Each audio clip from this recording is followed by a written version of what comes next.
करे का जिला बेतिया जालू। RTS music recording studio Balthar Chowk. Music by DJ Sumit. आप सुन रहे हैं विक्की राजा को। हर पार तक लइका सन के खाली करे का जिला बेतिया जालू। राजा रंजित राठी पारसा हर पारसा के लइका सन के खाली करे का जिला बेतिया जालू। करे का जिला बेतिया जालू। बक्सर हर बक्सर में अक्सर भेटालू। करे का जिला बेतिया जालू। करे का जिला बेतिया जालू। करे का जिला बेतिया जालू। RTS music recording studio Balthar चौक।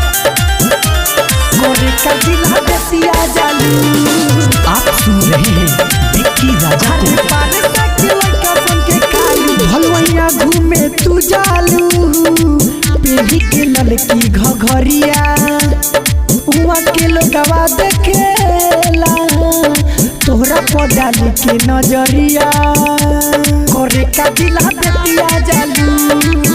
भलवैया घूमे तू जालू। पेढ़ी के ललकी घघरिया उहाँ के लोगवा देखेला तोहरा पडाली के नजरिया। मारे जादवा के लइका से छुआलू। करे का जिला बेतिया जालू। करे का जिला बेतिया जालू। करे का जिला बेतिया जालू। RTS music recording studio Balthar Chowk. Music by DJ Sumit. आप सुन रहे हैं विक्की राजा को।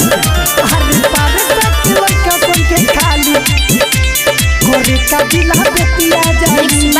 राजा रंजित राठी पेढ़ी के बलथर के साड़ी घूमेलू धोबनी पिड़ारी।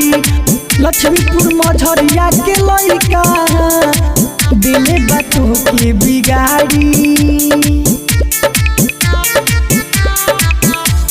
पेढ़ी के बलथर के साड़ी घूमेलू धोबनी पिड़ारी। लक्ष्मीपुर मझरिया के लइका दिले बातों के बिगाड़ी। अरे बिकी राजू पलो भालू। करे का जिला बेतिया जालू। करे का जिला बेतिया जालू। नमेश अरे नमेश नसीला पलो भालू। करे का जिला बेतिया जालू। करे का जिला बेतिया जालू। का करे जालू। RTS music recording studio Balthar चौक।